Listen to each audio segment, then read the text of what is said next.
Hello and welcome back to episode 55 of the Rat City Radio Podcast. I'm your host, PerryThePig. With me as always is my co-host here, Dread. Dread, welcome back. Hello, this is Dread, and in today's podcast topic, with the cycle refresh coming around and with no balance changes whatsoever being pushed in this cycle refresh, we thought it would behoove us to talk about all of the builds that will still be strong in the cycle refresh that we have been proven to be good this time around. So we have a list of builds that we're going to be talking about. These are OP builds. There's some giga strong builds in here. There are some outliers that are particularly strong. And to round it out, we're going to list out some builds that are strong. They're a little bit weaker than the totally OP builds, but they are still strong for other masteries in case you wanted to do something with those masteries instead. So they'll have at least one build per mastery here. On top of that, we also have this 1.1 cycle refresh. There's lots of news posts that have been going out on the Last Epoch forums talking about, should we do this? There was a poll asking for people to give their opinions on it. And we're not going to go over the entire news post, but we'll talk a little bit about the 1.1 refresh, a little bit about our thoughts on it, some of the extra information that they released just today on Friday the 13th. Wait a minute. Ooh, Wait a minute. I just realized that right now. I'm like, oh, it is Friday the 13th. Look at that. Yeah, so there's just a couple things to talk about here. Where do we want to get started? Do you want to get started with the 1.1 There's refresh? one thing that is important that we do need to bring go up ahead. here. What you got? So the main thing we need to bring up is why we're making a list about these builds, because normally, a lot of people, for the history of Last Epoch, people have been like, hey, you don't need a build guide to get started, you don't need a build lined out for you to get started, which I hold it's true. fun, I hold which true. I think is hold true. I agree. But over the past patch or two, with the introduction of favor gain and how it works, favor farming, generally, if you're playing specifically COF, I'm going to mention here, if you're playing Circle of Fortune, not getting enough favor is a very bad issue to have in COF because, I'm sure, Perry, you can go into it because it means you can't engage with the prophecy system and you can't engage with it as often, and that's your payoff for being COF. So you really need to get favor gain. It becomes exponential because what happens is if you're in low corruption farming with a map build, you don't get as much favor, which means you don't get as much gear. So your gear doesn't get that much better, so you don't push as fast. But if you play a build that's good, right, that's really good, even without any gear, you push into higher corruptions, you farm favor faster, which means you get more gear, which means you're at an exponential advantage towards someone that is playing a worse off build, which I think is why we're going to bring up all these builds, because if you want to skip all that nonsense, here's a list of builds. Well, people like OP builds too. So one of the big things I think COF has over Merchants Guild is you could basically deterministically get a Red Ring of Valeria, and a good build is going to get a Red Ring of Valeria faster because it gets to higher corruption, it gets more favor, it cycles through more prophecies, it gets to that point. And a bad build, or a less powerful build, one that requires more gear or maybe just has a lower ceiling to it, it's going to take a lot longer for that character to get a red ring. So that's the perspective that we have going on here. And by the way, we are just mentioning cycle, starting the cycle. You could, for instance, there are plenty of builds you could play later in the cycle that don't feel as bad in this regard, but they need gear to function. While these builds that we're going to bring up are builds that are just going to kind of function right out of the gate, and they're just good to go for the most part, other than a few things here or there. But they could easily work on mostly exalted gear for most of the builds that we're talking about, or they have builds that are very close to them that would function till you get the unique they need, stuff like that. Things to make very easily on day 1, day 2 of the patch. All right, so before we talk about the builds and the list of builds we're going to go over, let's talk about the 1.1 cycle refresh. We had a poll go out. We have extra information about the poll. One thing has changed. So during this refresh, there's going to be a couple interesting things going on. It does sound like there's going to be some kind of MTX for people who participate. So I would say at least log in and do something, because we don't know exactly how to get the MTX, but MTX Kill is some good. Skeletons. I like MTX. That's fun. You will have more reputation gain, which means you get to rank 12 faster. We have more favor gain, which previously was not the case, but there's a lot of community outcry about it. So they added that one in. So more favor gain. Cool. More gold drop rate so that you can afford things. But doesn't more gold mean that the price will be... Ignore that. And then also more random unique item drops. So I guess that's fun. That's not where I get my unique items I from. will say more gold does make it easier to get to your max stashes in COF, so you can lag faster. Cool. Love that. Other things that we know, there's going to be a loot lizard. So these are little monsters, and they said there's a bunch of variety of them. There'll be 5 different types of loot lizard, each one offering different pools.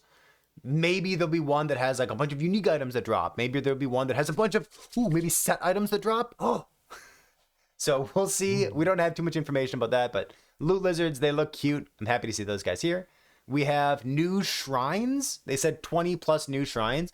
And I think the way that they got to the number 20 was just doing a bunch of different skills that autocast. Because that sounds like what they did, right? It was exactly what we thought they were going to do. It was like 1-to-1 exactly what we thought they were going to do. Like 100%. There's no way it's going to be like 20 different interesting ones. There's the Mario shrine, though. The one that like gives you the star power. I hope it's just as fun as like... We don't know what the star power is. Yeah, they said... what was the word they used? They said rainbow something? Yeah, the Rainbow Shrine. I would love to put on the like. I think the Rainbow Shrine's gonna be great. Do you think the Rainbow Shrine is everything? I think the Rainbow Shrine just makes you immortal and fast, just like the star in like Mario. That's so boring. You know? It should be everything. Yeah. Okay, so they said some of the new shrines you'll encounter will automatically cast player skills: Hammer Throw, Chaos Bolts, Warpath, Shadow Cascade, Flame Reave. There's 15 of those ability shrines, and then they said the word rainbow somewhere, didn't they? Yeah. Call Forth a Phoenix. Oh, Rainbow Shrine. The all-powerful new Rainbow Shrine. I hope the Rainbow Shrine casts all the skills like at the same time. I think that'd be awesome. Yeah, I think that would be fun too. You turn into vampire survivors at that point. Actually, it would, wouldn't it? It sounds like some hot nonsense. So I don't know. Cool, dude. There's some stash tab priority. They detailed what the stash tab priority system is going to look like. It's what I was imagining. It's basically like auto sort when you're shift clicking your items into your stash, which sounds amazing for me. That's really good for like the mental load of organizing stuff. Bizarre improvements, affix subtype selection. Cool. I actually have something to talk about in that regard. So yeah, go ahead. In my video talking about the stash tab priority stuff, I did bring up this point, which I think is important to realize. Is so we have stash tab priority in Path of Exile, of course. That's why we're getting it in Last Epoch.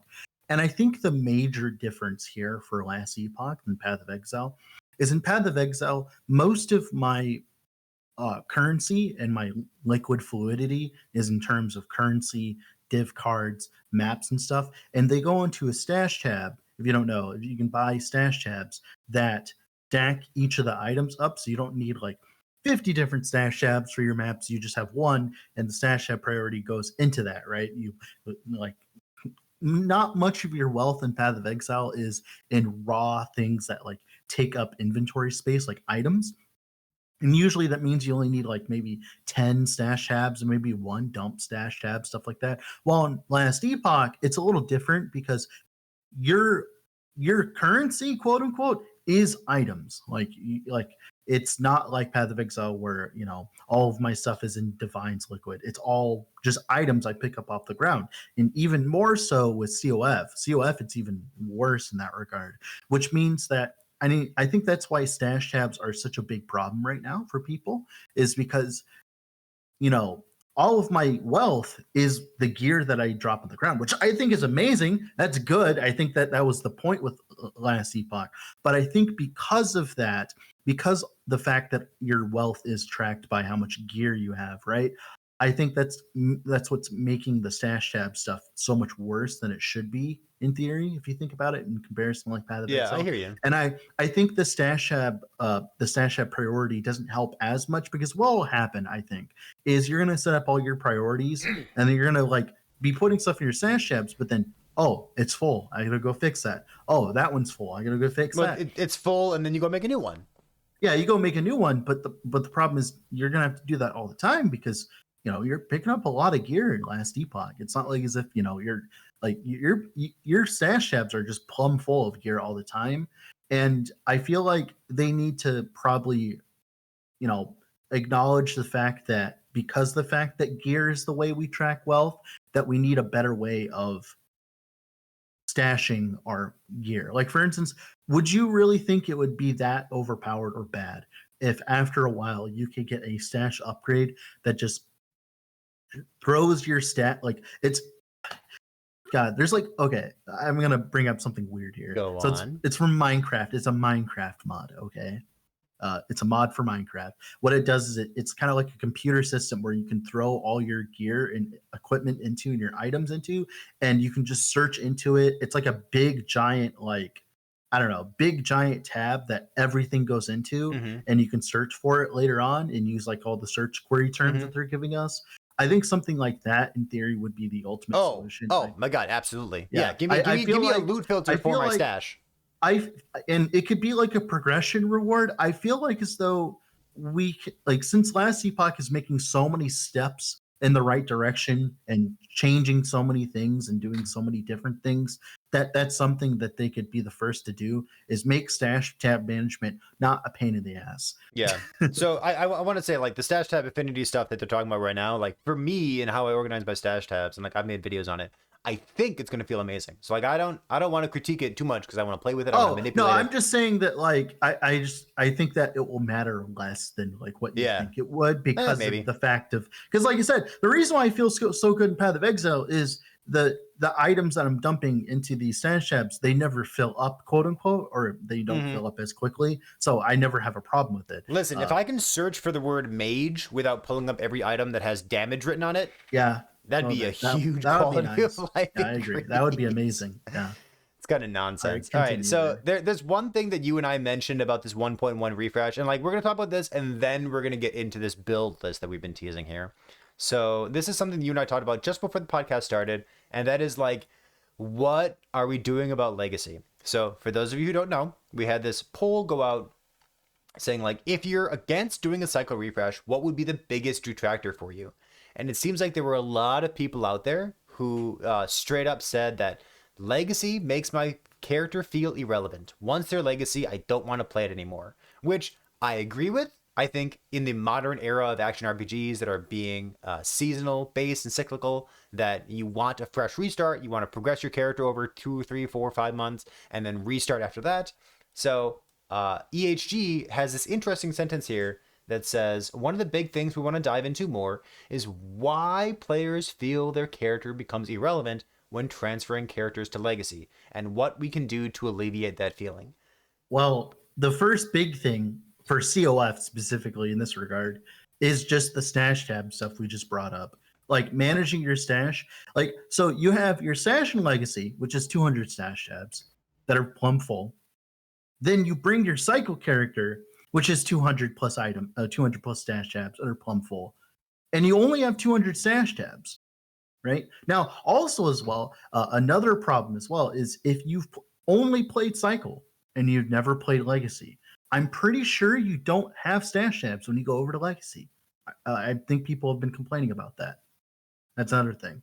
Like, so when you do finally transition to legacy, you have 200 stash tabs that are plumb full, or they're remove only, and you have no stash tabs to put stuff into because it's a fresh account, quote unquote, right? Mm-hmm. So, like, those are two big things that I can imagine that would easily keep most people away. Then there's like more psychological things where, like, Mm-hmm. like I finished my build, I'm good.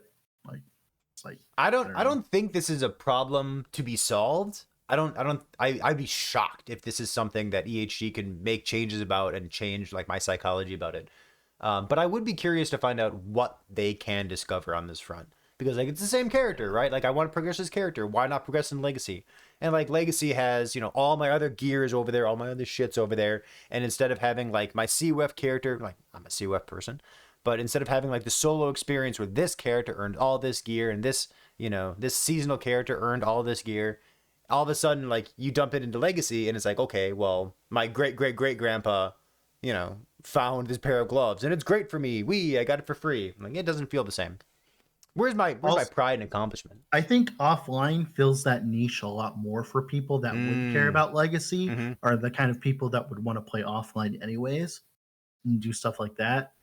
There's like there's the Merchants Guild side of it where like you go into off like Legacy Merchants Guild and it's just like, I'll be honest, like it's just like standard in Path of Exile. It's Mm. like everything's so expensive, and you know it takes forever for you just to be able to afford one item or whatever, except for like very basic need stuff. Like I don't know how the legacy market is, but eventually it will become that, as we've seen in Path of Exile. It's like True. the market will devolve eventually. It will happen. I So don't know. I wanna Go ahead. equate this to something real quick. So Yeah. just saying, like, I don't think there's a problem to be solved. EHG made another comment, somewhat recently. I think it was in the previous blog post before this Friday the 13th thing came up, and they said that they wanted to work on a number of things like performance and dungeons and this and this and this and the new user onboarding experience. And to me, it's kind of stuck out like a sore thumb. Where like I don't really think the new user onboarding experience for Last Epoch needs any work. I think on the whole list of everything that EHD could spend their time working on for Last Epoch, like that's pretty far down. I think Last Epoch is a new player friendly game. I think you can jump in and not use build guides. You can have fun for a long time. You and I have ideas about how it could be better, but like for all the things that would make Last Epoch a better game, I think that's really far down. And I think this thing about like legacy feels similar to that. Like I'm surprised to see them include this sentence here, whereas like we want to yeah. work on this, and it's like really of all the things in Last Epoch, that's what you want to work on. I think what's happening is there's two different things. The first thing is I think it's a knee jerk reaction. I think Mike talking like remember like Mike brought up that one time where like only like 1% of the population gets to like 300 corruption or whatever. I feel like as though they took that and they think that that's a problem with the new player experience, but they don't realize like that's just how RPG players are. I think in general, like I think no matter how good your new player experience is, there will be people like most people won't even get to end game in that regard. Like I think people just kind of I think part of the issue is like I'll be honest with you, I just don't like the campaign. I just don't like the That's campaign. fine. I do like the I just campaign. don't like Yeah. yeah. I think there's a lot of people that just probably just don't like the campaign. I think that's part of it. But I think the new player experience focus is a knee jerk reaction to the 1.0 doing so well, doing absurdly well, and then patch 1.1 not doing as well. And I think it's because it's like, hey, like there's a bunch of people that will play Last Epoch once and then never play it again. And there was probably a very large amount of people that were like that played in 1.0 and not coming back for 1.1. They're like, oh, well, it's like, it's because, it's, I think it's a knee jerk reaction to that. But Tell that's me just my what do opinion. you think of when you hear new player experience? Is that like the first 10 minutes of gameplay, the first hour of gameplay, the first 30 levels until empower? Like what does it mean to you? Because I know what it means to me. I think it's like the first, like at least like few days of playing. Okay. like like if like I like if you like I'm talking about like getting your first character to like I don't know to monolith specifically. I would Hmm. say like that extension of time would be the new player experience, or Yeah. maybe So getting even to empowered. I don't know. to me, I would say like new player experience is like about level 50. Because about level 50 Yeah. is where you get your fifth unlock and you get all five skills. Okay, I'm going to spec into this. And like you start gaining experience a little bit faster. That also lines up with like maybe you're halfway into your first monolith. And I think at that point, like you have your five skills and you're like, oh man, what if I could do this better? And as soon as you start having those thoughts in your head, it's kind of like the Chris Wilson quote of like, okay, well, if you get to maps, we own your soul. You've heard Chris Wilson say that about Path of Exile in the past. But like, as soon as you start having those feelings in Last Epoch, about like, okay, well, I've got my five skills, but what if? And it's like that's the moment where like you want to commit another 1,000 hours to the game. So I feel like around Yeah. level 50 or so. I don't know. We'll see how it turns out.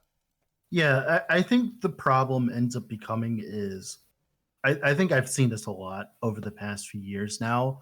I think people like when you buy a product and you're playing it for a bit and you're either going to like it or you're not going to like it. There's no amount of new player pandering that's going to happen that's going to make the person who doesn't want to play the game not want to play the game, True. right? I'm Like with for you. instance, like a good example is like Gunfire Reborn just recently just had a new patch that just had a new expansion and stuff like that. It's like I couldn't imagine trying to get into Gunfire Reborn right now, and not because the game's bad or anything, but because like was someone going to buy the game play it, get through all the new player stuff, right? All the grinding, Mhm. and then feel like, okay, I want to play this more. Like they'll probably feel like they're done at that point. Mhm. All right, so I think with that, let's see, how long do we ramble? Only 20 minutes. Hey, let's keep going. We have a list of builds. Let's do it, baby. So Yeah. these are builds, themes, stuff that we thought were like OP or very strong. And then there's a couple other builds. We'll talk about as we go. But these are generically very strong things to be doing in 1.1 refresh. If you've been playing Last Epoch for a while, these are going to sound real familiar to you. If you don't have a big context of Last Epoch, if you're like a new player out there, there's lots of good content on my YouTube channel, on your YouTube channel, Dread. And then, of course, there's a lot of other content creators out there too. So there's content out there. If you have more questions, you can ask us specifically, but we're not going to go into like fine grained details. We're just going to talk about the overview. So with that, I want to start out at the very top of this list. So this is at the top of the document that I sent to you, Dread. And this is like generically what are things that are just like really strong to do that you basically can't go wrong. It's really funny because like 90% of this stuff is stuff I don't want to play because I know other people have played. So like most of my experiences with these builds are watching other people play them and knowing how the build works overall and playing very similar builds in the past. So it's just kind of funny. Or like you look at this build, you play it once, you're like, okay, I get it. This is OP. Let's go play something else instead. I see one person playing like Torment Warlock. I've seen everyone play Torment Warlock. Right. You know, it's not like as if it's like new like. The problem is like EHG made a bunch of builds that are just like these just work. Well, there's other ones on the list that are a lot more interesting, I will say. All right, so let's start out generically. They've got 5 like pillars, just things that are super strong, right? So let's go by mastery. You want to go by mastery first? You want to go like the generic ones first? Yeah, we can go by mastery. I think Warlock could be the first one because I'm sure there's a lot of Warlock antis in chat. So I think Warlock first. So can I do the generic 5 ones? Yeah, go right ahead. I've said it too many times now. I can't not. No, you're good. Go ahead. So the generic 5 things that I'm going to call like the pillars, like the hard to go wrong, is spark charges, Sork, Warlock, Falconer. I know it sounds like a cop out just to say Sork, Warlock, Falconer. No, but really it's not like a cop out. It's true. You just play a Sork, and how is it bad? You play a Falconer, it's a Falconer. It's pretty good. So spark charges, Sork, Warlock, Falconer, and Stormbolts.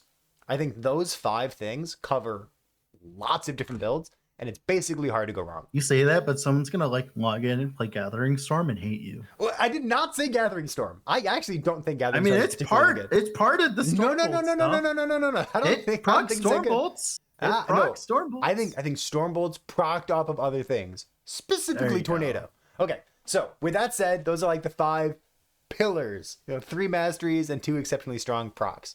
So you said you wanted to start with Warlock, so we'll go like Warlock, Lich, Necromancer. Tell me than that. Tell me about Warlock right now. So Warlock right now, so the reason why Warlock is so strong right now is even if you don't have insane, absurd single target, right now Warlock is just really strong due to the fact that you can place down a Chthonic Fissure, and generally, if your build is built well, you will clear the screen. You will just clear the screen. That's just how it is. Like you will just clear the screen. And turns out being able to run and walk while you're also clearing is pretty good for the aforementioned favorite game that we're talking about. So they could nerf Warlock by a significant portion, and it would still probably end up being very good for clearing content, because what ends up becoming a huge bottleneck for you in most of the builds that you're playing is your clear speed, and being able to just have infinite clear speed with Chthonic Fissure is good to go. And there's a bunch of different ways of playing Chthonic Fissure. There's a bunch of different flavors, but the 2 that really stand out to me is Torment, of course, always. Turns out, this like pretty much everything in Warlock has been catered towards Torment, so it probably should be good. I would hope so. They put so many, imagine they put the amount of things that list Torment on like Cinder Strike, right? Like imagine Cinder Strike was listed that many times, but it wasn't good. It's crazy. Yeah, it's just crazy to me how many things benefit Torment specifically. It's like they made Torment specifically and then built every single thing off of that. And kind of built Warlock around Torment. Yeah, Yeah. because I find non-torment chthonic fissure so much more interesting, mainly because I like ailment prolifs as a mechanic Mm-hmm. in general, as it makes like ailment prolifs not bad. Like it makes ailments a lot more fun. But the other one that I liked recently, that I found recently, so Antez, someone that watches me on a regular basis on Twitch and on YouTube, he made an Infernal Shade Warlock, and he made a COF version of it.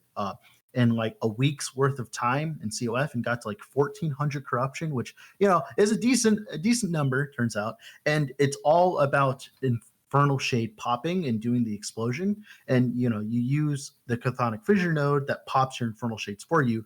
But what interested me about this build is not only are you skilling Ignite with the pop, with the more damage modifiers from Infernal Shade, you're also skilling spell damage over time with the Infernal Shade, because you're dealing the rest of the damage kind of like Abyssal Echoes, Mm-hmm. how like it does the rest of the damage. So that build's been just really freaking good. It reminds me of a previous thing with like Lich with what was it, like Ignite Hungering Souls, but then using your spell damage over time, Fire Dot Yeah. Hmm. from Infernal Shade to like Yeah, but automate actually your clear good. speed. But Yeah, actually yeah. good. Cool stuff. But actually good. Yeah, those are the two choices I would choose. Right now, I like the Infernal Shade Warlock myself because it looks absurdly easy to get started. So Warlock, anything with Thonic Fissure. Hard to go Yep, wrong. pretty much. Ailments, Ignite, Bleed, the Torment stuff, the thing that you just mentioned with Infernal Shade. Very strong stuff. Yep. Lich, a little bit less straightforward. You could play like the classic Lich, but we list I guess when I say classic Lich, I mean like Rip Blood, Transplant, Hmm. with Marina's Lost Soul. But we listed off two other things here instead. And the first one is Stygian Coal. Stygian Coal is really, really strong. I've seen some awesome poison variations of it too. Um, this is not as easy to get up and running as a character. Like it's a little bit more gear intensive, but it's like a pillar of what Lich is doing right now. Lich hasn't really changed in the past 30 years. It's pretty much the Which is same. funny considering how much it gets nerfed. It's interesting. Like Bone Curse getting touched over and over. But Stygian Coal is new and it's good. So if you wanted to play a Lich, I would definitely be investigating Stygian Coal or Yeah. the second thing here. So Dread, why don't you take it away? What's the second thing? All right, they didn't nerf it hard enough.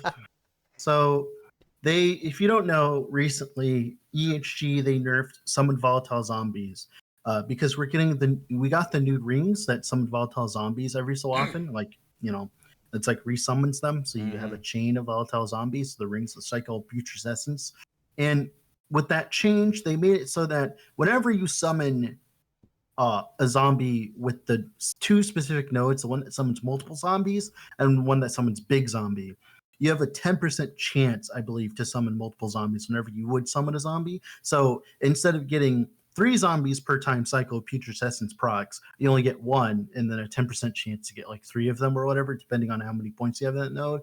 But they forgot about the node after it that just spawns the two corpse parasites off of the zombies, and of course the skeletons as well. And that has led the potion uh Lich to be still viable. If you don't know what that is, there is a shadow nerf. What do you mean shadow nerf? Wait a moment. Whoa, whoa, whoa, whoa, whoa. What do you mean shadow nerf? Wait a moment. What do you mean, Ilflip? So if you don't know, Ilflip just said, I don't think Stygian is good anymore after the Shadow nerf. It's the best of a bad situation. All right, I need to know that. Like, what do you mean? What happened with it? Because it's a build I would recommend. I feel like I've Oh. seen Stygian Coal recently. I'd be Yeah, it's like, surprised if it's a bad yeah, recommendation. yeah. I'd have to. We'll have to look into that. But Yeah, we'll yeah, wait for a we'll keep response to going. that. But so if you don't know, there's a belt modifier, experimental belt modifier that summons a bunch of zombies on potion use. This also got nerfed as well, but apparently not hard enough. You summon like 5 volatile zombies on potion use, and then you can run that with the belt that gives you 16 potion slots. And essentially, even though you only have a limited amount of potions, you can scale the damage high enough with Lich and stuff, and with the bursty nature of Lich with the Death Seal and all that, where you can kill bosses very quickly, even with 16 potions only, because you just end up making so many minions, and they all explode and do sacrifice, and sacrifice does a lot of damage, as we know. Sacrifice is a very large amount of damage. So those two combined leads to just a potion Lich zombie still being really strong. So if I were playing a Lich, I'd do one of those two things. Going on Yeah. to the third Acolyte Mastery, uh, we just said Wraith Lord. You know, the Wraith Lord helmet, it's been nerfed, but if you wanted to play I like the mean, best version Necromancer, you probably just look for that thing and then put it on. so before this cycle, you could sack multiple under bosses. It's not a bad build. Just what do you mean you could sack multiple under bosses? You can still. What do you mean by that? What? Let's skip the comment. Okay, I've I've that's confusing. I've All seen right. 1.1 versions of Staging Cole, and I'm very Yeah. happy to recommend it. We're gonna Yeah. I move was past about to that comment. say. Yeah. All right. So Necromancer, Wraith Lord. So the problem here with Necromancer right now is, I'll be honest, other than very specific circumstances, minions suck in this patch. Overall, they just suck so bad. And if you don't know why, it's because not only have with the corruption changes, you just have generically more damage and more HP on enemies. You also just don't have anything to compensate for that. Minions have not improved in their survivability in the last two patches, while everything else has gotten more fiercer and deal more damage. On top of that, as well, favor gain is not very high for a build that requires minions for the most part. Most minion builds do not have good clear. The point of them is to do good single target. They do not have good clear. And because of that, they have less favor. So your gear is just going to generically be worse than like someone else playing a real build. And the biggest point of contention with all this is minion survivability.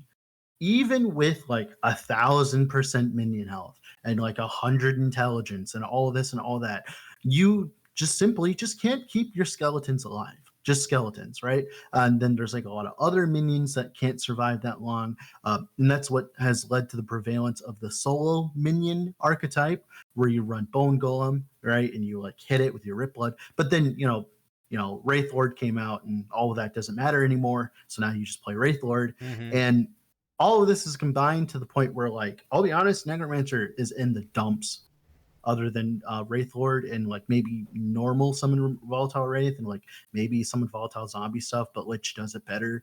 So it's just a lot of things hurting Necromancer that haven't been addressed yet. Boom. Wraith Lord helmet compensates for those like meta shifts. Well, it turns out when you have infinite damage, you don't have to care about it. It does a fuckload of damage. We're gonna I'm just gonna leave it right there. Let's move on to the next starting class. And spoiler, we already said that Storm Bolts are really interesting and they're really strong. So we're talking about Primalist here. And for Primalist, for Druid first, Druid's got a number of good options. I think it's a really interesting class to play around with. But if you want to play it for the 1.1 refresh, I'd recommend doing something with Tornado and Storm Bolts. So you spec in your Gathering Storm, you grab all the points that apply to Storm Bolts, but you're never actually attacking with Gathering Storm. So you'll be in some kind of transformed state, or maybe you'll just like casting Tornado as a human character, and your tornadoes will proc your Gathering Storm Bolts. And those Storm Bolts, when they proc off tornadoes, you get a ton of them all at the same time, and they deal lots and lots of damage. Yeah, and there's a few things to talk about that specifically. First things off, the range on the Storm Bolts on Tornado are currently bugged. They've become nuclear ballistic missiles. They can literally hit like 3 screens away or whatever, which has caused them to, be very good right now. But I think even if they fix that finally, they would still be insanely strong. They would just be a normal build instead of, a bugged build, which, would be great. But yeah, that's just one thing I want to point out is the range on them is absolutely absurd right now. The second thing I want to point out is this is a very new archetype, by the way. This was only tested and brought up like last patch, of course, but something like this would have functioned as well before the Gathering Storm stuff and probably did just as well. It's just we didn't really think about using, Werebear form as a mana battery because, that's kind of a boring answer, but it is the correct answer, it turns out. Well, the old version of this build was just like transforming into Swarmblade form and playing the lightning bug thing. So that's when they made a change and they nerfed the absolute crap out of that one. But then they introduced Gathering Storm. Giga-dogged. So like that one's definitely still playable right now, both as Frostbite and as crit. I just don't know why you'd play that over the Werebear one now, unless if you don't like the transforming stuff. Exactly. Yep. But at that point, there are better builds for you at that point. in my opinion. So specifically, the build that Dread and I are talking about here is the werebear thing. Like you cast a bunch of tornadoes, you swap in werebear form, you use rampage. Rampage gives you a generic more lightning damage multiplier while you're active or while you're rampaging, and that juices up your tornadoes and stuff.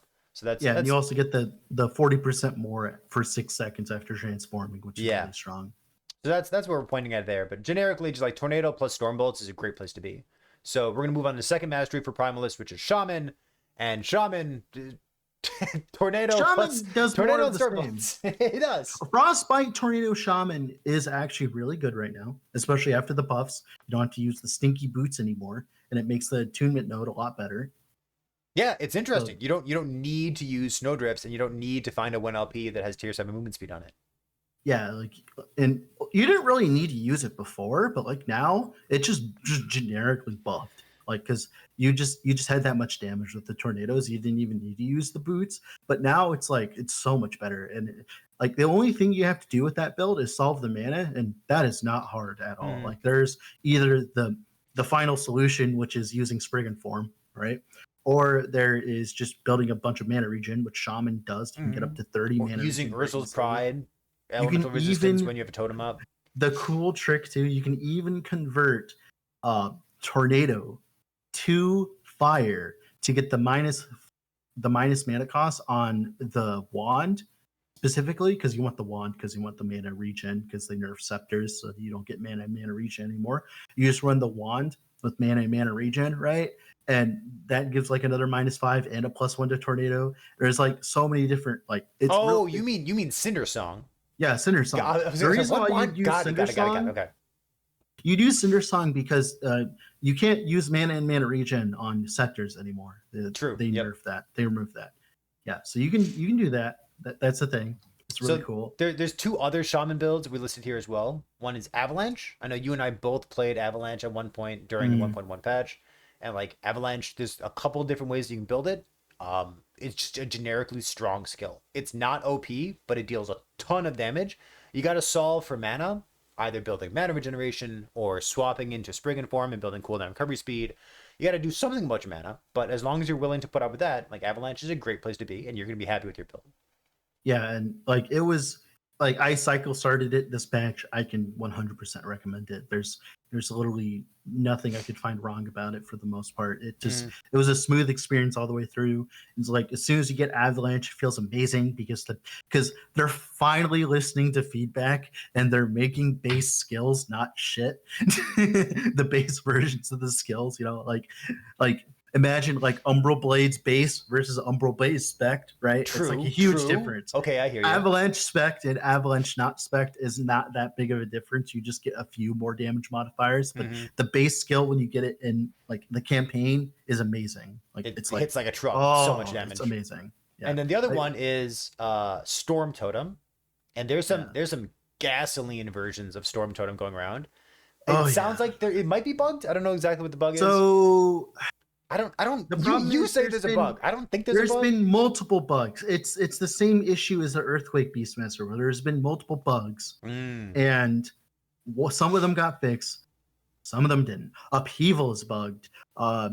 There's a lot of bugs going on, but even if they fix all of those bugs, we're still going to be left with an insanely strong skill because the scaling is there. Even if you don't use the upheaval stuff, even if you don't use this or that, like it's still going to be absurdly strong, mainly due to just all the buffs and changes that came its way. Because it also got Storm. Yeah, what's that node called?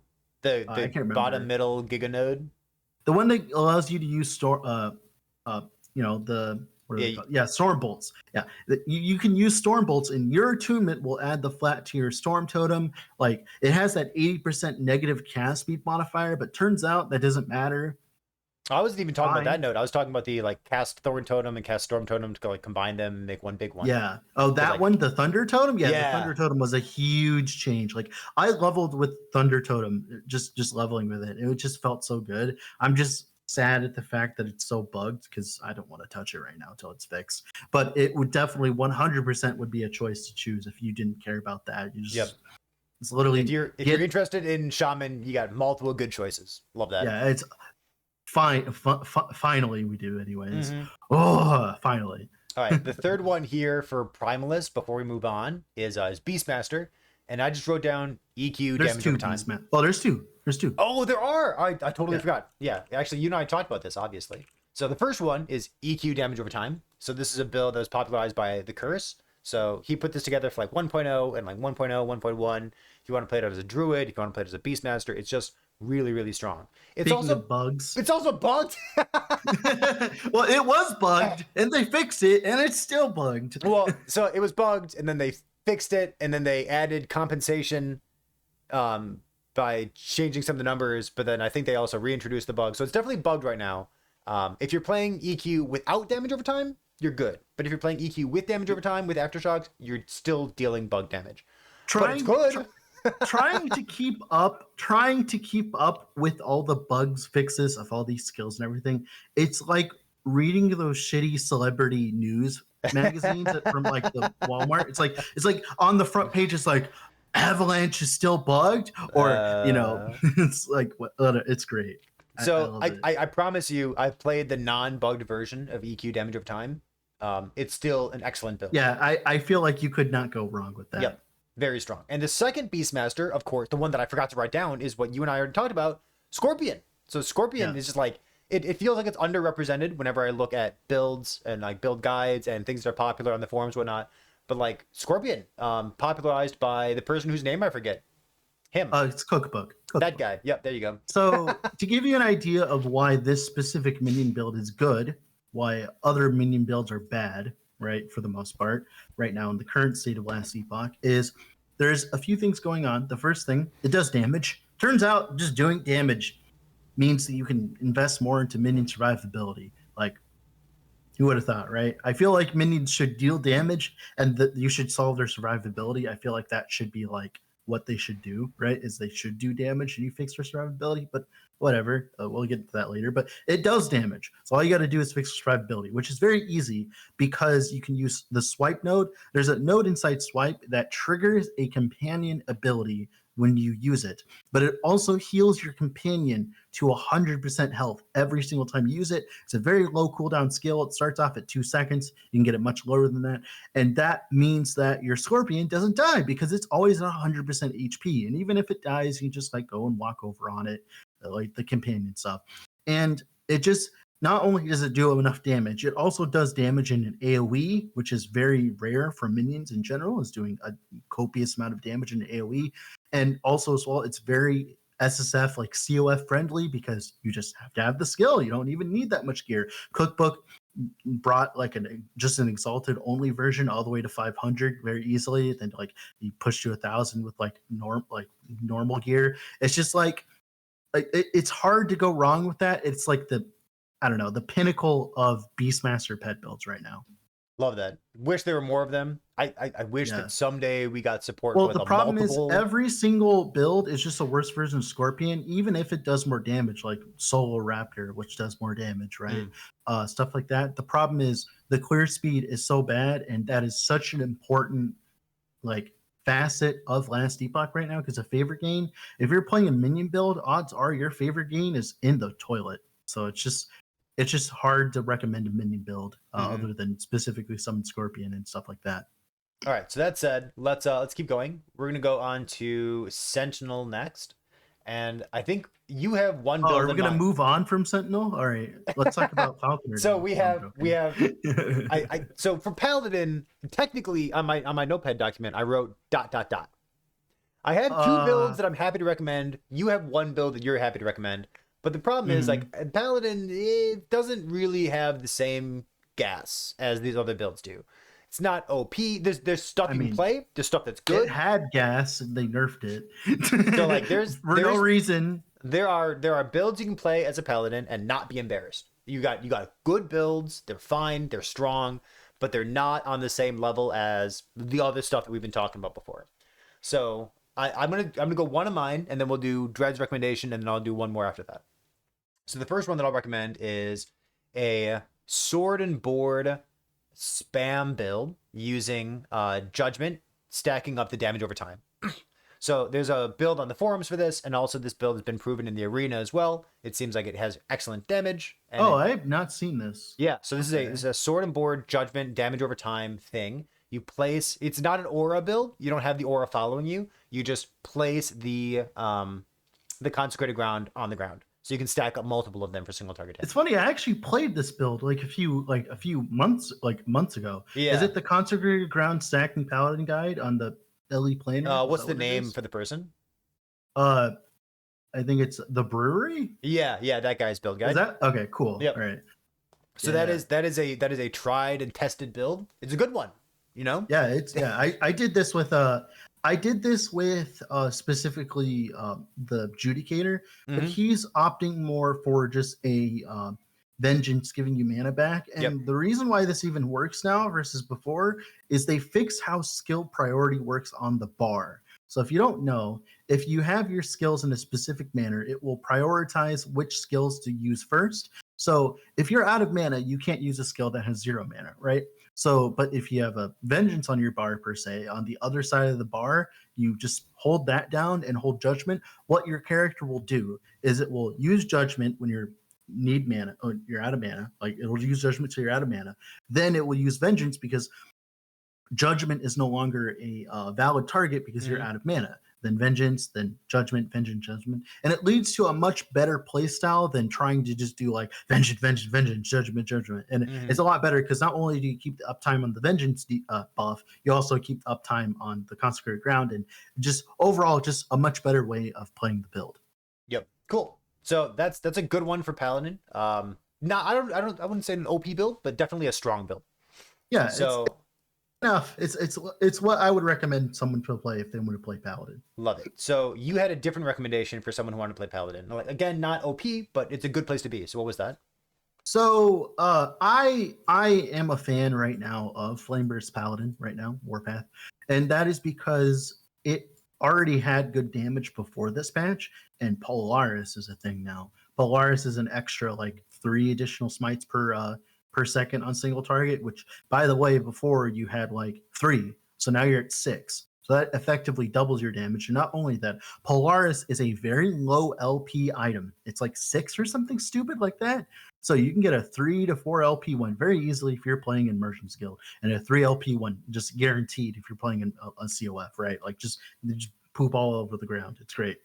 And so if you don't know how that build works, you just play Warpath and you abuse the now 60% fire penetration while using Warpath, which they finally nerfed, which I recommended they did because it was OP as balls. And the 8%, or I think like 10% base crit while wielding a sword. You run like a scepter, a sword, use flame burst shotguns on packs and clears pretty okay. Then you use smite casting on single target, because while you're warpathing, you're casting smite. That counts as casting during your warpath, so you get the fire pen. Then you do the devotion nonsense, and then you add Polaris on top of that. And all of that combined leads to good enough. Good enough. Love it. Good enough. The third recommendation for Paladin is something that a lot of people played at the very beginning of 1.1, and I for some reason I feel like I always see Path of Exile gamers gravitate toward this. Like whenever I see, Steel Mage or something like coming over into the world of Last Epoch, it's like, okay, this is the build. Not Shield Bash. No, I see them gravitate toward Bleed Hammer Throw. And like Bleed Hammer Throw, it's good. I promise it's good. I don't know why so many people go for it. Good. It is good. I think it's good. I think it's more popular than it should be. I don't think it will be good. I don't think it will be good next patch at all. Like I think it will get the balance hammer. It doesn't need to be balanced. It's good. It's fine. Well, no, it's gonna die in the collateral damage that is trying to destroy Volatile Reversal. Yeah, it might. But for right now, Bleed Hammer Throw, it's a buttery smooth play style. If you want to play it, you're gonna have a shield, you're gonna have block. You'll be tanky enough. You'll have good damage. And you'll have the clear speed makes up for everything else. Yeah, and that's all that matters. And it's really fun to play. So that's literally all you need this patch. You don't even need that much single target, because 99% of the fucking time we're playing the game, it's in monoliths. Like you're gonna be fighting Aberoth very little, and if you really want to kill Aberoth, there are builds where you can one tap them. It's fine. All right, so there's Paladin. Paladin is like ... but we gave you 3 recommendations anyways. Next up is Void Knight, and we have one solid recommendation for Void Knight. I think it's just like the way to play VK right now, and that is Erasing Strike. It's got big AoE clear, bonk. You're going to use a World Splitter. There's other ways to play it as well, but I think World Splitter has really shined as a way to, get good crit, get good area of effect, get good playability. Well, let's be real. It just works really well. It's not even World Splitter. Let's be real. It's the Void Essences. Let's be real, right? Well, it's the Void Essences giving you infinite mana. And that's the way you play the build, right? Imagine you had that on like Judgment, right? Like that sounds pretty good all of a sudden, doesn't it? Yeah. So Void Knight has one super solid build. Someone in Twitch chat said, "What about pre-World Splitter?" I would still say Racing Strike. You just use a different, like a two-handed mace instead. But you can use anything. There's like so many. Like you can just use a two-handed weapon with good mods because since the base crit's in the tree and all that, like it's not a big deal. Yeah, I think World Splitter Racing Strike is the place to be. I'll be honest. I don't even think World Splitter is the best version. By the way, the Frenzy Axe is better in my opinion. Oh, you like that? The +6 to a Racing Strike. If you look at the Racing Strike trees, they're absurdly like true. Like they have they're so starved on points. You can get like an extra 100% more damage on top of this, on top of that. I think that, and the axe is just a better thing. And you can always go with like. There's nothing wrong with Apathy's Maw, by the way. Apathy's Maw is still a usable item. It is. We've already got someone in Twitch chat saying they want to play Racing Strike just because we're talking about it. Done. That's all I want to see. Yeah, like literally, I wouldn't start with it. I would like play Rive or something else. I'd start with it. Go. No, I wouldn't touch it until like you get the Void Essence stuff set up. But after that, it's great. You use Rive for mana. Anyways, there's Forge Guard as our third Sentinel Mastery that we wanted to touch on, and technically, I wrote down ... Dude, there's so many people playing Shield Bash, and every time I see Shield Bash, I just don't like it. So I think people were so hyped about Shield Bash, and it ended up being one of the most mediocre skills ever to exist in last Epoch's history. It's like, and it's like everyone's like, "Oh, it's good with investment." Yeah, a lot of other builds are too. But I think Shield Bash Forge Guard strikes me as a build. A build and a progression, an item progression, and a strength progression that should exist in Last Epoch, but there's so many outliers that playing a fair build is just kind of mid. You know what I mean? Also, like I said, the favor game being the most important thing ever, right? Like it's you're good. not clearing that fast. Shield Bash, it scales well with itemization, it scales well with LP, it scales well with time investment. It's okay. I can make all this extra money on. I can like print the stupid one-handed axes and make a bunch of money. So Forge Guard is not as strong as it ought to be. I think it still needs another balance patch or some gasoline somewhere. Well, we could talk about Smelter's Wrath. It's short stint to glory. I think yeah. If you really wanted to play Forge Guard, I would say Smelter's Wrath is good right now. I would say Smelter's Wrath. Yep. No, sorry, no, wait. In terms of damage. Wait, no, that's you tricked me. I didn't want to say Smelter's Wrath. I want to say Forge Strike. You want to say Forge Strike? Yeah, I think yeah. I guess we do have something to talk about now, do we? I think Forge Strike with what do you call it? With Plague Dragon's Tongue. It's a YouTube video that I put up recently. I was impressed with the damage. I thought it was good. It was playable. It was fun. Well, it's not nearly as what you. Is it my internet or his internet? You didn't just like buy a bunch. That means you just didn't buy a bunch of gear and just put it, True. Gotcha. Yeah. So you actually played the build. So that's a good start. Yeah. But like any Forge Guard build that we talk about, it's just like it pales in comparison to everything else on this podcast, everything else on this list. Like there's Forged Guard builds out there. I guess that's cool.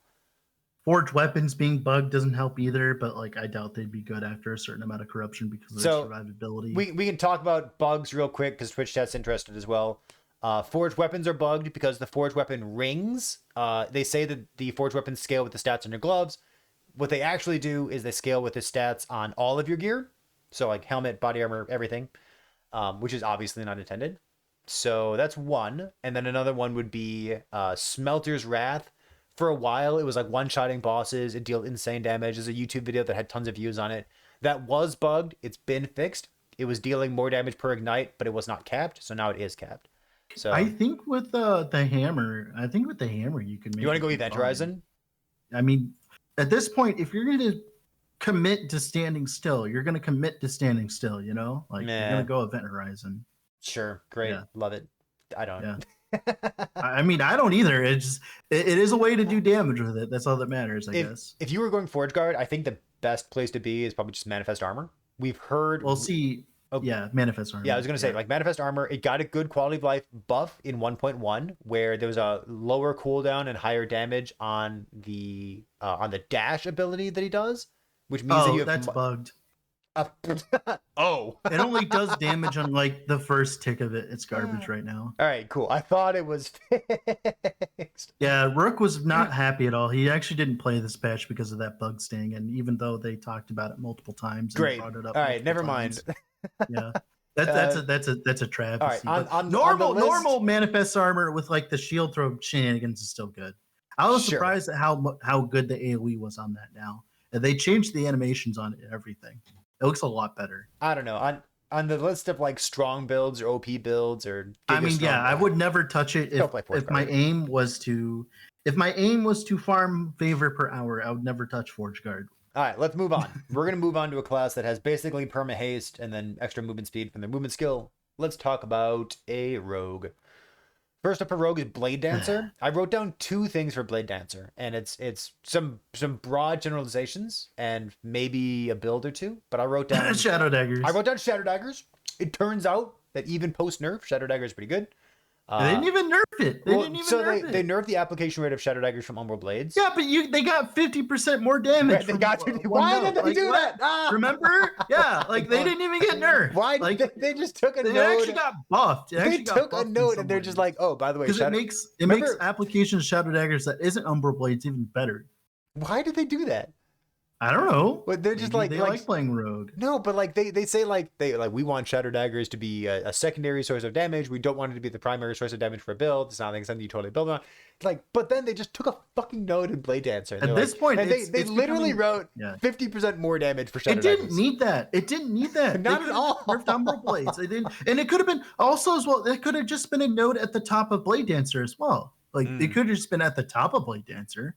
Cool. All right. Falconer didn't need that at all. True. So Blade Dancer, anything with Shadow Daggers, good to be strong. If you want to play Shadow Dagger Blade, what do you call it? Shadow Dagger Dancing Strikes, it's fine. Like, I think there's just so many. Like the problem is you just end up being Umbral Blades anyways. You do. That's the problem. You totally do. Yeah. It's just Umbral Blades. As soon as you start being a Shadow Dagger build, you start gravitating more. Let's talk about like non Umbral Blades. I've got my second one. So the second thing in Blade Dancer, I made a roundup of arena builds in 1.0 and in 1.1, and both times for like all the rogue classes, one of the archetypes that really stood out to me is Explosive Trap. And Explosive Trap is just a really good skill. It scales offense and defense at the same time. It scales off your ring slots. Yeah, Explosive Trap, Acid Flask stuff, right? Yep, absolutely. Or Explosive Trap. No, I guess it's just that. Yeah, plus Acid Flask. You can go like Cold Crit, you can go Fizz Crit, just like any kind of thing like that.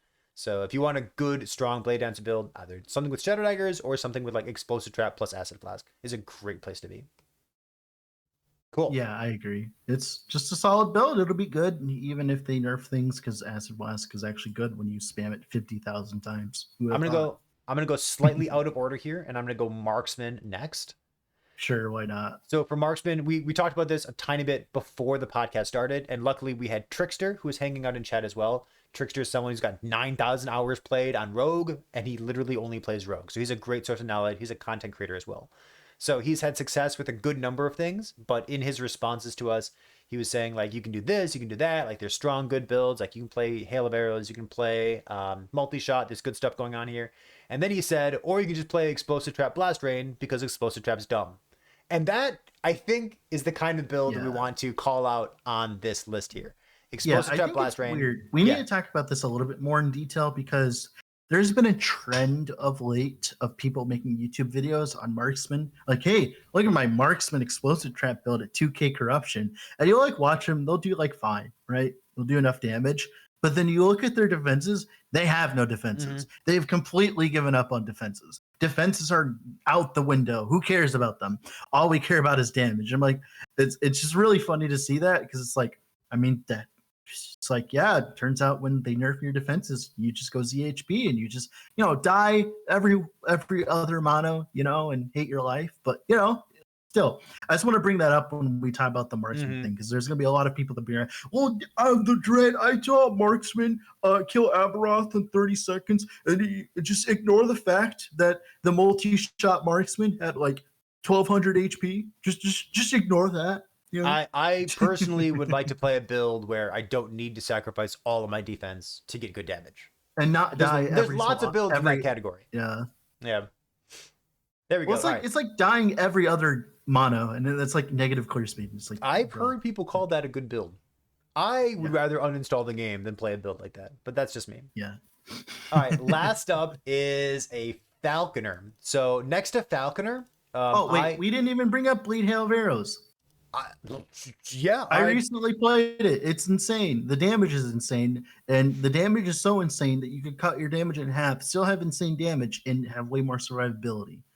I think Bleed Hail of Arrows is like one of those builds that I would play. You think it's OP? Not OP, but it's like if you want to play Marksman, that would be one of the builds I would choose. Okay, I like that. So listen, I've heard like multi-shot, like bleed multi-shot. I think it was like a crit multi-shot, right? No, it's crit multi-shot. Yeah, don't play bleed multi-shot. Don't play bleed. I tried that. But like we've heard like crit multi-shot, Hail of Arrows stuff, bleed Hail of Arrows is something you had good experience with. And like we saw a bunch of increased modifiers in Marksman got changed into more multipliers in the 1.1 patch. The new concentration nodes in Marksman I think are phenomenal. I'm really happy with that rework to those nodes there. Yeah, so like Marksman, I don't think Marksman is like on the same tier of like OP as a lot of the other things we've talked about already. Oh, I agree, 100%. But yeah. If you want to play it, you have good options. So you're not going to be embarrassed by it. Like I said before, we're going to move on to the third mastery for Rogue, which is Falconer. And next to Falconer, I wrote the word everything. It would be very hard for you to make a bad Falconer build. Literally, recently there was a video that was posted. There was a video. It just made my day. Go on. There was a video that was posted recently about a Cinder Strike Falconer with the fists, and all of the comments were just like, "Dude, the bird was doing all the damage. You weren't doing anything," and it just made me smile. It's just great. It's like, yeah, it's Falconer. Falconer, yeah. So to me personally, I don't like Falconer because I like solving problems. And someone else in Twitch chat, I think it was like a couple of weeks ago, someone gave me this one-liner. They said that Falconer feels like all the problems have been solved for you, and that stuck with me. So that's a good explanation. I don't really like it. That was actually the reasoning behind the video when I made the I hate Falconer video. Yeah, it was like, it's just boring. Yeah, it's good. Yeah. You can play Falcon builds, you can play dive bomb builds, you can play... Specifically right now, the most egregious example of it is Razorfall, the new boots they just added this patch, because obviously Falconer needed a buff. If you don't know what they do, whenever you use, I think it's the tail one where they like fly with the bird. Aerial assault. You shoot out aerial assault. You shoot out a bunch of umbral blades based on your dexterity. Who would have thought? That's pretty good. Weird. Weird. Yeah. It's just all right. So after saying every Falconer build is good, let's move on to one other starting class here. So we'll talk about Mage next. Mage, we're gonna start out with Sork. And I want to put this right next to Falconer because next to Sork, I also wrote the same word. I wrote everything. So when I say everything, what I think I mean by the word everything is like big mana stuff. Like go big mana, get 300 mana, 500 mana, 1,000 mana, do something that incorporates that. Maybe you go spark charges. Maybe you're just like some big meteor build. I find it hard to believe that you can make a bad Sork build. It's really funny talking about this because last patch we were complaining about it, but like they took our complaints and they're just like, what if we cranked it up to like 50,000? Mm-hmm. So if you want like the best Sork build, I think the one that Frozen Sentinel put together with like a spark charge, like all the recast stuff on Frostclaw looks insane. Yeah. It looks you're either running insane. Frostclaw or you're running Static Orb with the Meteor Belt. Mm-hmm. Those are like the two options. They both obliterate Aberoth. They both crush corruption. They both farm really quickly. Like how can you go wrong? So Sork, insane. Next up, I guess we can kind of bunch these together. And if there's anything that you want to call it specifically, Dread, I think that's For fine. Spellblade, we should I think what is it called? Anything crit Shatterstrike related. I know we were just memeing about the ZHP builds, but like Shatterstrike can get away with it. I think crit Shatterstrike in general is just a generically good skill. Then you have the bug with Flame Reave doing the whole screen wide. I think non-bug Flame Reave is still in a fine spot. The Flame Reave pulling enemies into you and then having all the spark charges pop, adorable. Oh no, I'm talking about the bug where you take the fire aura node and then the fire aura AoE and you hit 3 screens. Yeah. Cool. But like, so that was actually what I was going to bring up as well as the spark charge Spellblade with the Flame Reave thing. I think that's actually really fucking good. Actually absurdly good. Even if they nerf spark charges in some way, they would have to like specifically nerf that build, because even if they nerfed all the damage on spark charges, you would just like find some fucking way to just use that for clear because of the shotgunning. So if you don't know what happens, guys, so if you have a spark charge and it explodes on something, it'll deal damage in AoE, right, to other things. But if you have 10 enemies all grouped up, they'll take 1 spark charge times 10. And you can do that with Flame Reave very easily. Because it pulls enemies in if you take that node. So that's an awesome piece of innovation. It's completely adorable. So strictly speaking, next to Rune Master and next to Spellblade, we wrote spark charges. Realistically speaking, the best thing to be doing on Rune Master and Spellblade is spark charges. You could play Rune Master and go Plasma Orb as a Runic Invocation if you still want to go that route. You can go crit Shatterstrike on a Spellblade, but really, I think spark charges are just so strong. Like there's only one thing I would say that is, I played this as my cycle starter for 9.0. It's the Glyph of Dominion Ignite. You can make that thing gigantic because of the fire aura weapon, right? Where it actually is supposed to work, unlike Flame Reave. The thing that gives your fire aura AoE to your Glyph of Dominion. I think Glyph of Dominion Ignite can definitely go toe to toe because you can place it down and hit the entire screen. I think that's very underrepresented right now. And so you pair that with the Runic Invocation, like the fireballs that fall from the sky. I forget which one that is. No, you just ignore that. You ignore it. You just use Glyph of Dominion. Wow. Okay. Cool. Yeah, I like that. It does enough damage. I wouldn't like. You can't really go wrong with that. It just does that much damage. The damage scaling is there for it, and you were going HP anyway, so like the ward nerfs didn't even matter. Let's see. Is there anything else to talk about in regards to Mage? I want to say that like I'm a little bit disappointed that we haven't seen much Disintegrate stuff. Like that was really hyped up. No damage. Yeah, but like it was hyped up and like brand new skill tree and like it was teased like on its own page. What do you mean brand new skill tree? They changed like 2 nodes and slapped an 80% less damage modifier on it. I'm surprised that nothing really popped off. Like there are so many people experimenting with it, and I just like haven't seen anything that's particularly compelling. Because it does no damage, Perry. Yeah, well, that sucks. It's a channeling build. Like I don't want to play it, but I want someone else to figure out something good. I feel like as though it's like making a sandwich, right? And like you like put 1 piece of bread, put some toppings, and then you just don't finish the sandwich, and you're like, we're done. And it's like, why would you need an 80% less damage node on a skill that already does no damage? It's just that's the thing that just like mystifies me. It's like, were they testing it and it did a lot of damage and they had to nerf it? And by a lot of damage, you mean like 400k ticks, because that's how much it would have done without the 80% less damage mod. Like, so listen, we talked about a bunch of OP builds, a bunch of like outliers, things that are really strong, some generically strong builds in case you want to play Paladin or something. If you want to prove us wrong, I would love to be proved wrong. This is the challenge that I'll toss out there into the universe.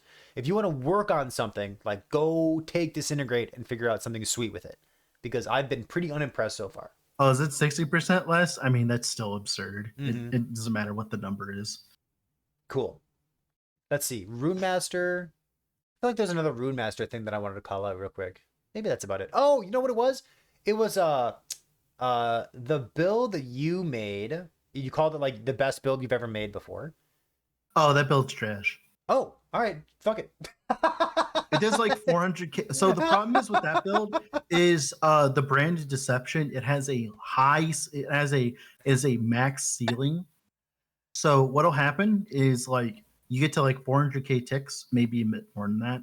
but then you run out because you can't run more shock chance. Got it. And since bosses got like quintuple HP twice in a row, yeah, I wouldn't play that build. Just kidding. All right, so like Not maybe because the build good was for clear, but because the game got like substantially more hard for. but your clear no speed would reason. still be fine on it, wouldn't it?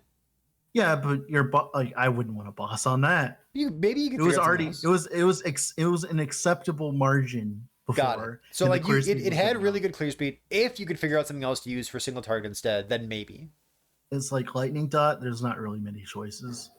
You're already You literally using have this static orb. absurd- You literally have static orb for lightning dot. The charge ground. You're skilling an ailment, not a spell. But I guess like sure, I guess Maybe. Sure, why not? Sure, Okay, why cool. not? Worth experimenting. All right, so that's our list. That's our OP builds plus a bit of rambling that goes along with it. Things that you can try out and crush the extra skeletons that spawn in the 1.1 event. It's worth noting that for 1.1, the refresh coming up on September 19th, they did say that they were going to have like some skeletons spawn in maps. And we were asking ourselves, is this going to be monsters spawning in place of other monsters, or is this monsters spawning in addition to? So we got clarification on that today. They said that this was going to be monsters spawning in addition to. So for the refresh, we're going to have extra pack size. So everything that we've said about having clear speed, good AoE, favor gain, all those things, we're doubling down on that because we have official information from them. We got pack size, and like. Isn't pack size one of the things that people complain about for Last Epoch? Like they just want more explosions, more monsters to kill. It's kind of funny. The more they add pack size, the more they make the game like less and less viable builds. I know that's kind of funny to talk about. Like, why would I ever touch Vengeance when like there's so many monsters on my screen, right? Well, it makes you tanky. Oh yeah, sure. Listen, just like the Iron Blades nodes, they're interesting in concept. They're just like bad execution. Brutal. Aren't they? I believe they're bugged. They're bugged. In the 1.0 patch notes, I said that Iron Blades was supposed to scale with the rest of the Vengeance skill tree. They don't. It still doesn't. Yeah, It doesn't. And even if they did, I doubt it'd be even good anyways. Because they take too many points. You know, just make them 1 point apiece and make them less conditional. Our joke about Paladin stuff and Sentinel stuff is like too many of the Sentinel modifiers for damage are like, you know, you deal more damage on a Tuesday afternoon when it's sunny. You know, if there's 2 clouds in the sky and you're in a good mood. It's like, why is it so conditional? Why can't I just have more damage? Yeah. All right, cool. So that's... we don't have to ramble for too much longer. We've been going for a little bit over an hour, about an hour 12 minutes at this point. Dred, we've been talking about 1.1 refresh and the builds we recommend people explore. Even a challenge for people if they want to work with the Disintegrate. Is there anything else you want to toss on to the very end of this before we wrap it up? No, really, other than like I'll see you in February, January. For 1.2 or something? Yeah. Yeah, I don't know. Maybe you know, hey, you know that meme where like Judd was like, I think the game's gonna get its real stride in 1.4 or whatever. That's True. closer now because they're combining 1.2 and 1.3. Hey. So we should mention this. Like I know you and I know this, but maybe people who aren't all plugged into Last Epoch don't know. Judd, CEO of 11th Hour Games, has said that he feels like Last Epoch is really going to hit its stride in patch 1.4. So like, great. I would have hoped that 1.0 would be that point, but you know, we are where we are. Oh my God. So that's what he's looking forward to. And I guess if he's looking forward to it, then I'm going to look forward to it as well. It seems fine. I just, you know, I want the game to be good now because I'm a greedy little gamer. So, you know, that's it. Okay, this is perfect timing. Go on. A Reddit post that just posted 24 minutes ago. Has anyone cleared Aberoth with Disintegrate? Hi all. Loving the Disintegrate changes that came about 1.1, but I'm reaching the end of the cycle as well as we all are, and I don't think I'm going to get Aberoth. My gear is currently pretty great, and my build works and synergizes well, but it seems to me that Disintegrate is just too weak. It takes me 2 slams to pop his first ward breakpoint, and it also seems to be the fight where he's standing still is very rarely allowed. You know what? They did it for me. I don't have to talk about it. That's all you need to know. Brutal. Just like screen cap that, put it on the wall. So why is Disintegrate bad? There you go. Well, maybe next patch. We'll see. All right, that's it. That's it. Ship it. All right. So we're going to call it there. That was episode 55 of the Rat City Radio podcast. I'm your host, PerryThePig. And listen, if you're watching this on YouTube or Spotify after the fact, let us know where you're watching or listening to this so we can make sure your viewing and listening experience is as good as possible. Dread, thank you for taking time out of your busy day to come join us here. Appreciate that, buddy. Yeah. And we will see you next time. See ya.